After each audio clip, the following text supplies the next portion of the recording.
السلام عليكم يا أهل السلام. النهاردة هنعمل طريقة عمل الكشري المصري زي المحلات.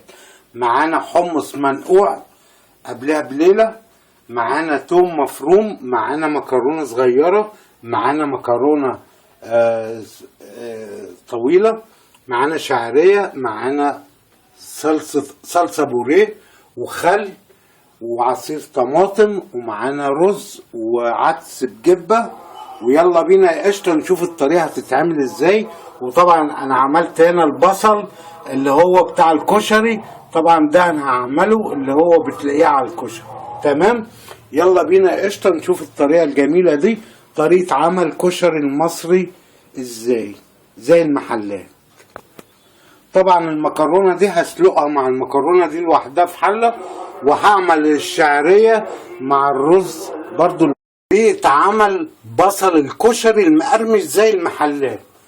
معانا بصل انا طبعا مقطعه. ما تيجي تقطعي البصل تقطعيه زي جناح العصفورة كده، مش تقطعيه صغير. تمام، حاجة بسيطة وحلوة اهي قشطة. تمام، طب دي عشان اخليه يبقى مقرمش، كل اللي عليا معايا معلقتين نشا على 3 بصلات كبار، ونبدأ نقلب كده. دي انا كده بخلي البصل ما يكونش فيه ميه عشان يبقى البصله معايا مقرمشه وحلوه. تمام يا قشطه، حاجه بسيطه ومش بعيده. تمام، انا بحب اقول لاخواتي المعلومه لوجه الله، علشان لو حبيتي تعملي البصل المقرمش زي بتاع الكشري، كل اللي عليكي بتحطي معلقتين 3 نشا، عشان النشا بيعمل ايه. طب مش عندك نشا يبقى البديل بتاعه دقيق. تمام يا قشطه، حاجه بسيطه اهي. 10 دقايق بتسيبيه على الوضع ده، بتلاقي البصل مفهوش ميه خالص لان النشا شربه. تمام، كل اللي عليه هاخده واقلي بقى في الزيت يا جميل. دي طريقه عمل البصل الكشري المقرمش. لما بتخش محلات الكشري بيعملوه بالطريقه دي يا جميل. تمام، يلا بينا علشان ايه نقلي البصل المقرمش. ابقوا معانا اهو. اهو يا جميل، بص بسم الله اهو طريقه عمل البصل الكشري المقرمش. ازاي تعملي البصل المقرمش بتاع الكشري، طريقه جميله وحلوه. تمام اهو، بنسيبه على الوضع ده يا جميل، وابقوا معانا لغايه ما نعمل البصل. طريقه عمل البصل الكشري المقرمش زي المحلات. شايفين الجمال؟ يعني بيخرفش اهو. كل اللي عليكي بتقطعي البصله طرنشات وتحط عليها معلقتين نشا او 3 نشا. تمام يا قشطه، حاجه جميله وحلوه اهو. تمام اهو، كل اللي عليا ان انا بحطه في المصفى عشان تصفي الزيت اللي فيها اهو يا جميل. كنا زمان بنعمله سندوتش بصل مقلي ايام الزمن الجميل. حاجه جميله وحلوه، تقدري تعمليها لكشري علشان ولادك ياكلوا كشري. اعملي لهم طريقه البصل المقرمش دي، طريقه جميله وحلوه اهي. بسم الله ما شاء الله، ما خدتش 3 دقايق 5 دقايق. لما تيجي تعملي البصل قطعيه طرنشات يا جميل، وبعد ما تقطعيه طرنشات اهو شايفين اهو. دي طريقه عمل البصل الكشري المقرمش. كل اللي عليكي هترش عليه ملح بكمون بشطه اهو. ادام ده هيتعمل على كشري برش عليه كده معلقه كمون على ملح اهو. طريقه عمل كشري المحلات، طريقه عمل كشري بصل الكشري بتاع المحلات اهو يا جميل. طريقه جميله وحلوه، ودايما ما تخلوش يسمر منك، دايما ايديك عليه. تمام اهو يا جميل، شايفين؟ بسم الله ما شاء الله، حاجه جميله وحلوه. تقدري تعمليه لاولادك لما تيجي تعملي الكشري. طريقه عمل الكشري يعني اي صاحب محل كشري بيعمله بالطريقه دي يا جميل اهو. طريقه عمل البصل الكشري المقرمش، شايفين؟ حاجه جميله وحلوه.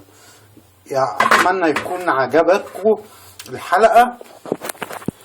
لو عجبك يا جميل طريقة عمل بصل كشري المقرمش دوس لايك يا جميل. في رعاية الله وأمنه في حلقة قادمة.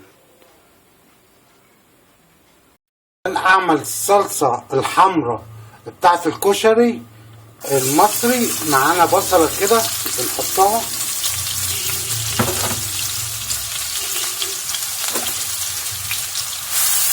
بسم الله ما شاء الله. نقلب كده. طريقة عمل كشري المصري دي الصلصة بتاعت الكشري المصري. تمام يا بنات، انا بشرح واحدة واحدة عشان الكل يعرف احنا بنعمل ايه.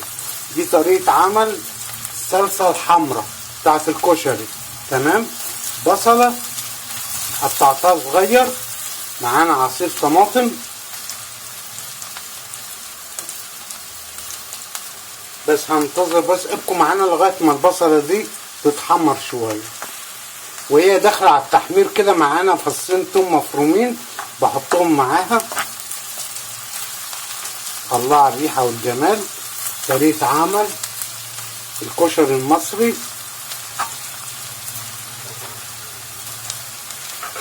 طريقة جميلة وحلوة، بسم الله ما شاء الله.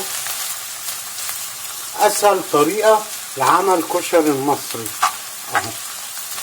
طريقة عمل الصلصة الحمراء او الصلصة الحارة بتاعت الكشري. ابقوا معانا يا جميل. اول ما الاقي البصلة كده بدأت تحمر معايا بنزل بعصير الطماطم، بسم الله ما شاء الله. طريقة عمل صلصة الكشري الحمراء بالخل. معانا معلقتين كبار خل كده،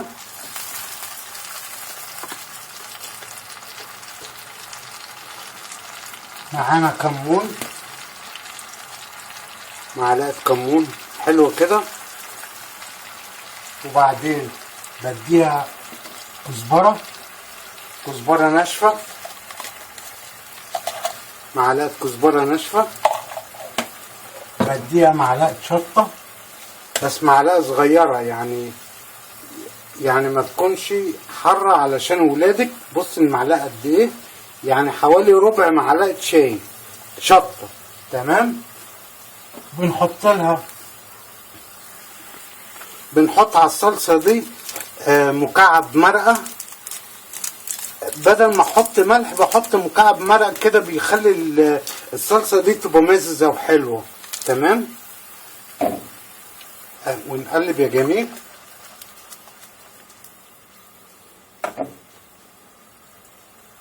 بديها فص توم ني كده اهو، واقلب كده واسيب الصلصة دي بتاعتي تتسبك على مهلها خالص. شايفين؟ بسم الله ما شاء الله. الصلصة لازم تبقى تقيلة بتاعت الكشري، مش تبقى خفيفة. تمام. وطي النار عليها خالص. تمام. على ما تعملي طبق سلطة، تعملي اي حاجة في البيت، سيبيها على نار هادية لغاية ما تتسبك كده. وابقوا معانا وانا بعمل الصلصة بتاعت الكشري المصري. بضيف معلقة سكر. السكر دي علشان يمنع الحموضة، اما تيجي تاكلي الصلصة او الكشري ما عملكيش حموضة بعد الاكل. تمام. اكترية الكل بيشتكي من الموضوع ده. طب عشان نشيل الموضوع ده نعمل ايه؟ هتحطي معلقة سكر. معلقة السكر طبعا مش هتأثر في دي كله، بس هتبعد الحموضة عنك. معايا معلقة بابريكا او الفلفل حلو كده بحطه، واسيب الموضوع ده كلياته يندمج مع بعضه، واقلب تقليبه واحده واسيبها على نار هاديه زي ما انا قلت لكم كده من الاول. شايفين؟ هتبدا الصلصه تتسبك وتتقل معايا. ابقوا معانا يا جماعه. كده انا عملت الصلصه بتاعت الكشري المصري زي المحلات. تمام. اهي تعرفي ان الصلصه طلعت معاكي مظبوطه. هتلاقي الاحراف دي بدات الزيت اهو بدأ يطلع على الوش، وحاجة جميلة وحلوة. يلا بقى علشان نفرغ. طريقة عمل دقة الثوم بالخل والليمون زي بتاع الكشري، زي محلات الكشري. معايا نص كوبايه ميه كده، معايا معلقه ملح او نص معلقه ملح، معايا معلقه شطه، رشه شطه صغيره كده، حاجه بسيطه، معايا معلقه كمون لانها بتعتمد على الكمون والثوم، معانا توم مفروم، معايا معلقه كده حلوه، ابدا ادوب ده فيها. طريقه عمل دقه توم للكشري المصري، تمام يا قشطه. معايا معلقتين خل اهي، ولا اكتر ولا اقل. معايا ليمونتين اعصر عليها ليمونه على الدقه اهي، بسم الله، حاجه جميله وحلوه. دي الدقه بتاعت التوم والليمون اللي انت بتشوفيها عند بتاع الكشري اهي يا جميل اهي. دي طريقه عمل الدقه على البارد اهي، ولا اكتر ولا اقل. وتقلبي كده، شايفين؟ ادي دقه التوم بالخل والليمون زي المحلات، تمام. طريقه عمل دقه التوم على البارد اهي يا جميل. كده عملنا الدقه اهي، اصبح كده مفيش مشاكل. ابقوا معنا. دي طريقه عمل الكشري المصري. كيف اعمل كشري المصري؟ اول حاجه بنزل بالرز كده ونقول بسم الله. دي رز بالشعريه، ودايما الكشري المصري بيحب الشعريه الكتير. بنزل بالكشري كده اهو، طريقه جميله وحلوه.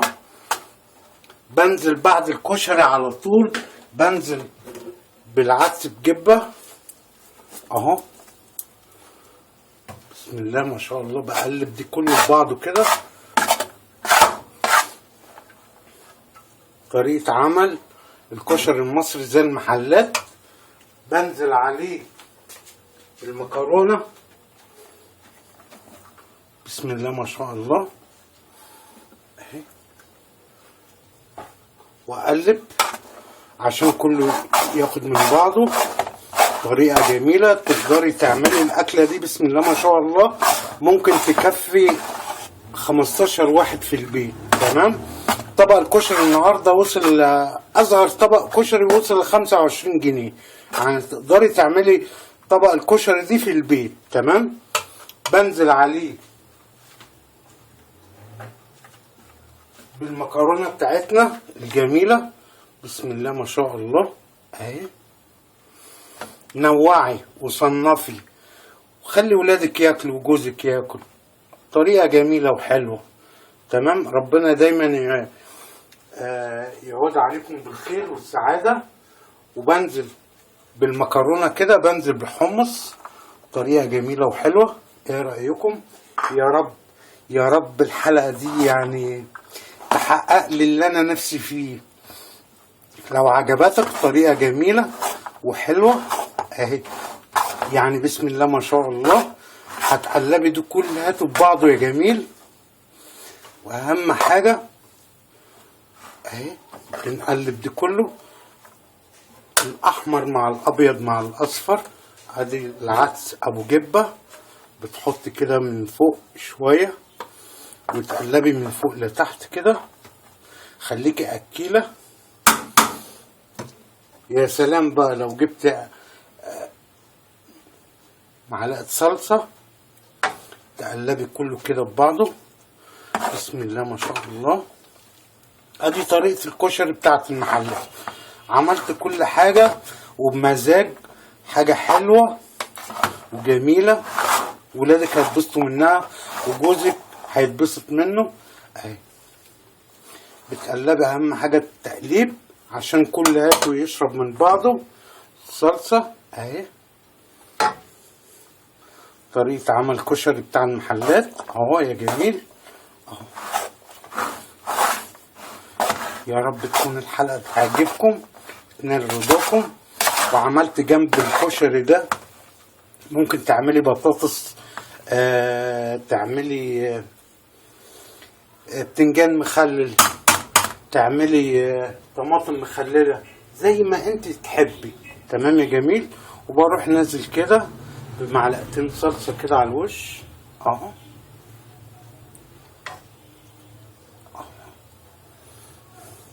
طريقة عمل ازاي تعملي كشري المحلات في البيت او الكشري المصري اهو يا جميل. ايه رأيكم؟ امان عليكم والنبي لو عجبتكم الحلقة قول لي كلمة طيبة، الكلمة الطيبة بتأثر فيا وبتدعمني. تمام يا قشطة، مش اكتر ولا اقل. كل اللي عليا ادي البصل المقرمش اهو، شايفين دي كلياته بصل، وحطيت عليه معلقتين نشا، يعني قطعت البصل وابدا انزل عليه كده يا جميل اهو. حاجه جميله وحلوه اهو يا قشطه. ايه رايكم؟ العين بتاكل قبل البق. يا رب تكون الحلقه تعجبكم تنال رضاكم. كل سنه وانتم طيبين. في حلقه ثانيه. هي جميل. وتحطي بقى المخللات بتاعتك، تحطي اللي نفسك فيه. طريقة عمل كشري المحلات اهو يا قشطة. البصل المقرمش اهو، بسم الله ما شاء الله. وعملت صلصة الكشري الحارة او الصلصة الحمراء، وعملت صلصة الكشري على البارد اللي هي بالخل والليمون والثوم. وادي البصل المقرمش اهو، وعملت جنبيها بتنجان مخلل مسلوق خللته، وعملت بتنجان متدحرج او بتنجان مقلي متدحرج في الزيت، وحشيته بدقة الثوم والخل والليمون. يا رب تكون الوجبة عجبتكم. في رعاية الله وأمنه. في حلقة قادمة يا جميل ازاي تعملي كشري المحلات في البيت اهو يا جميل. اتعمل اهو يا جميل. في رعاية الله وأمنه. في حلقة قادمة.